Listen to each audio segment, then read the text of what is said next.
बोलेगा कबीर रोड़ा हो रहो बात का तज मन का अभिमान।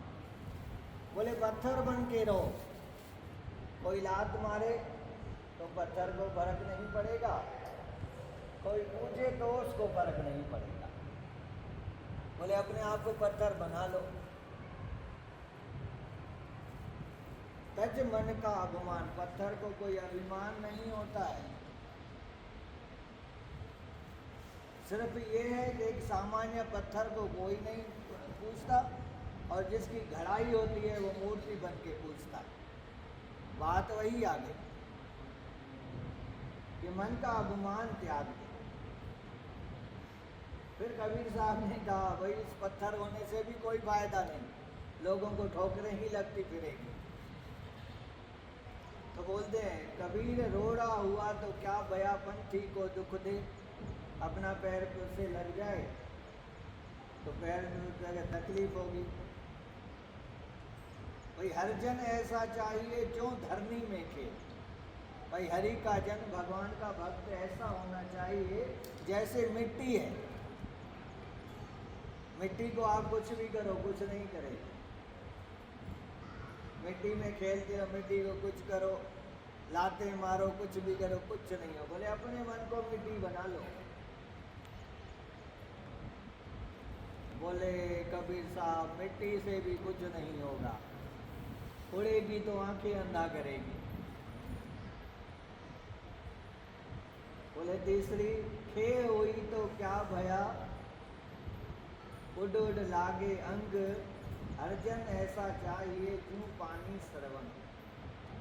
भाई मिट्टी से भी कुछ नहीं होगा, उड़ेगी तो अंधा करेगी। और भगवान का भक्त तो ऐसा होना चाहिए जैसे पानी हो। पानी सब में मिल जाता है, अच्छे पदार्थों में भी मिलता है, उनमें भी मिल जाता है। भगवान ने कहा पानी से भी कुछ नहीं होगा। फिर लास्ट में लिखा पानी हुआ तो क्या भया, सीरा ताता होए, अर्जन ऐसा चाहिए जैसा हर ही हो। भगवान का भक्त ऐसा होना चाहिए जैसा हरि है। अब मान लो कोई कई बाप बेटे बैठे हुए हैं तो ये थोड़ी कि बोलेंगे कि अलग है, बोलेंगे बाप है ये इसका बेटा है क्योंकि अंश उसका ही है।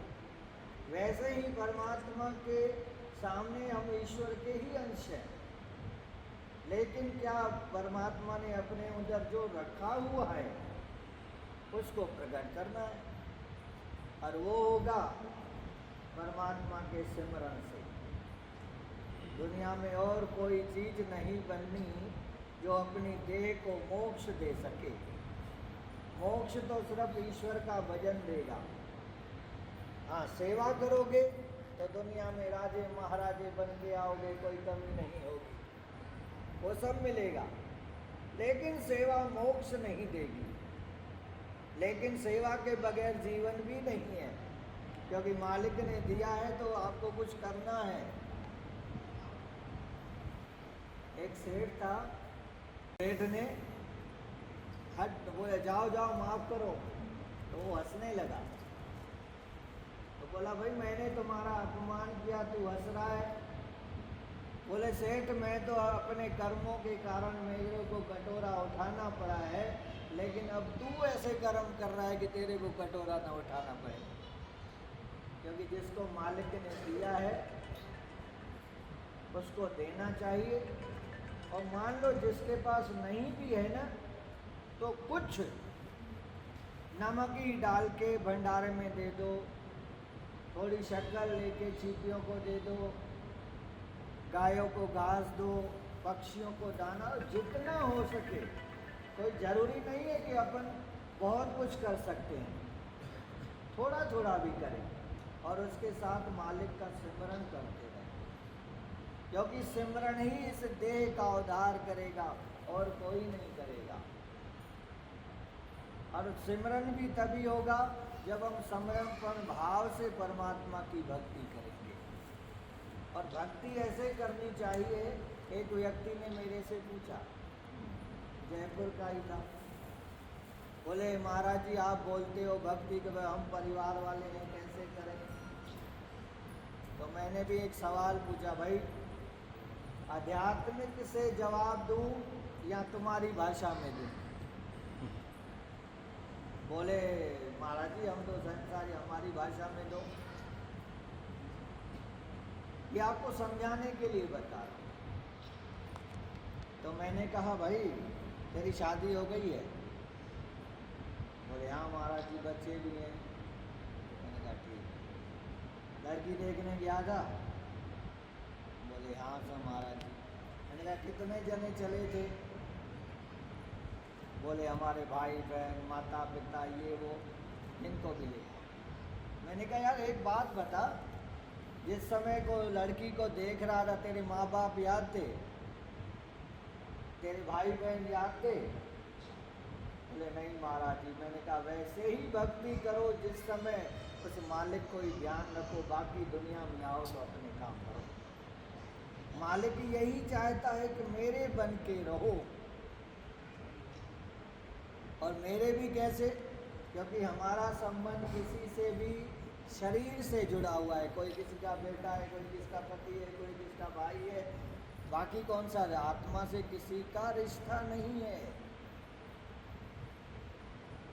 वो पहले पुराने में करते थे भाई 7 जन्मों का रिश्ता है, अब एक जन्म नहीं निभ पाता। एक शादी में गया तो एक गाना बज रहा था, यारा तुझ में रब दिखता है, 6 महीने तलाक हो गया। मैंने कहा यार तू तो गा रहा था यारा तुझ में रब दिखता है, कहाँ गया वो रब? वो संस्कार नहीं रहे, वो आध्यात्मिकता नहीं रही, वो समझ नहीं रही। सिर्फ आज के ज़माने में अहम की टकराहट है। अहम और वहम दोनों बर्बाद कर देते हैं। हाँ, अहम होना चाहिए कि हमारे गुरु हैं, हमारे परमात्मा हैं, ये होना चाहिए। इसलिए परमात्मा को और गुरु को तो तभी पा सकते हो जब आप में समर्पण की भावना हो। और कुछ मत दो, न धन दो, न तन दो, न मन दो। सिर्फ अपने आप को गुरु के चरणों में, परमात्मा के चरणों में समर्पित कर दो कि हम जो कुछ है, जैसे कोई प्रसाद करते गुरु भाई श्री कृष्ण अर्पण। कोई भी संसार का काम करो, दुनिया का करो, पूजा पाठ करो, भगवान को समर्पित करो, परमात्मा। दूसरा होता है दृष्टि।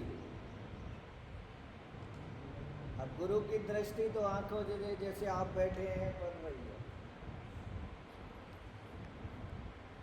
ऐसी दृष्टि ये तो चमड़े की आंखें हैं। देखेंगे कौन अमीर है, कौन गरीब है, कौन अपना है, कौन पराया है। लेकिन आध्यात्मिक में कोई अपना नहीं, कोई पराया नहीं। सब अगर आध्यात्मिक है तो सब में एक दृष्टि होनी चाहिए कि परमात्मा के स्वरूप बनाए हुए हैं। और दृष्टि उस पर पड़ती है जो मछली होती है ना, मछली जब बच्चे देती है तो अंडे देती है तो उनको देखती रहती है, और देखते रहने से ही उसके बच्चे पक जाते हैं। तो ऐसे ही हमारे अंदर भाव समर्पण हो और गुरु की हमारे ऊपर दृष्टि पड़े तो हम इस संसार से पार उतर सकते हैं। कोई कहता है भाई मैं संतों को बहुत जानता हूँ, मेरी बहुत पहचान है। तो संतों को जानने के लिए संत बनना पड़ता है। संत को जानने के लिए संत बना, वैसा बनना पड़ेगा। अब संत बनने का ये तो नहीं कि हम कपड़े पहने हुए आप भी कपड़े पहन लो। संत का मतलब है जिसमें सत्य, निम्रता और त्याग हो। ये 3 चीजें अगर आपने अपने जीवन में ले ली तो आप भी संत हो। कपड़ों से कोई संत नहीं होता, आप अंदर से बनो। क्योंकि संतों को जानने के लिए संत बनना पड़ेगा। जैसे कहीं किसी की जानकारी लेनी होती है तो उसके जैसा बनना पड़ेगा। अब जैसे डोभाल था, पाकिस्तान का पता, तो उधर वैसा बनकर रहा, तभी उसको उसकी चीज़ें मिली। तो ऐसे ही हम संतों के जीवन से ये सीखें, लेकिन ये है कि हम वैसे बन तो नहीं सकते, लेकिन उनके चरणों की धूल बन सकते हैं। और संतों के चरणों की धूल हम अपने मस्तक पर लगाएंगे ना, ऐसे नहीं कि कोई संत मिले इसके चरणों को पकड़ के और उसे पैर धुल के दो, वो धूल वो नहीं होती है, वो धूल कृपा होती है। पहले अपने आप को धूल समान कर लो। एक शब्द आता है, ऐसा कोई दास होए ताह मिले भगवान। जैसे मयूरी होती है ना, वो बच्चे देती है, लेकिन वो अपने बच्चों के अंडों पर बैठी रहती है और उससे उसके अंडे बन जाते हैं। तो वैसे ही जैसे एक बच्चा अपने माँ बाप का स्पर्श पाते हुए सुख की अनुभूति करता है, वैसे ही जब हम सिमरन में बैठे तो अपने गुरु का हाथ, परमात्मा का हाथ अपन ऐसे समझे जो हमारे ऊपर वो हाथ रख रहे हैं, तो वो स्पर्श भी आपको जीवन में उन्नति देगा। इसलिए भगवान का भजन करो, दुनिया के सब काम करते रहो। हम ये मना नहीं करते नहीं करो, करने चाहिए। पहले जो फर्ज है माता पिता के प्रति फर्ज है, औलाद जो लिया है आपने परमात्मा से मांग के लिया है, वो कर्ज है। और कर्ज और फर्ज दोनों नहीं निभाए तो मर्ज लग जाएगा, फंस जाओगे फिर 84 में। जैसा भी हो, कोई कैसा भी मिले, दुनिया में आपको अपने को पार लगाना है या दूसरों को पार लगाना है। तैरना तो हम जानते नहीं और नाव में इतनी जगह बैठा लिए। हाँ, भावना होनी चाहिए कि हमारे जो परिवार वाले, हमारे जो वो सब तैरें, लेकिन कल को वही नहीं तैरे और नाव में बैठा लिया कि तो उनके साथ हम भी डूब जाएंगे। इसलिए अपनी मुक्ति का जतन करो। हाँ, जो आपके हैं सीखेंगे वो अपने आप तैरेंगे। गले में पत्थर बांध के मत तैरो, ये मेरा बेटा है, मेरा पति तारेगा। हर कोई अपने आप को तारेगा। भावना रखो, परमात्मा से प्रार्थना जरूर करो कि परमात्मा हमारे बच्चों को भी ऐसे संस्कार, सद्बुद्धि दो, हमारे को भी शांति दो, हमारे को भी सेवा करने का अवसर, ये मांगो मालिक से। लेकिन लास्ट बात जो है वो यही है कि अपन परमात्मा से कई चीज़ मांगते हैं, वो तो इस दुनिया में धरा पर ही रहती है, लेकिन लास्ट जो आध्यात्मिकता की है वो यही है कि मालिक से मालिक को मांगो। कभी कभी पुकारो रो करके, मालिक तू नहीं मिला, अपन दुनिया की चीज में रोने लगते हैं। भगवान इतनी पूजा की, तुम्हारा इतना किया, तुमने मेरी आशाएं पूरी नहीं की। आशाएं तो महाराजों को भी अधूरी रह जाती है। इसलिए मालिक से मालिक को मांगो।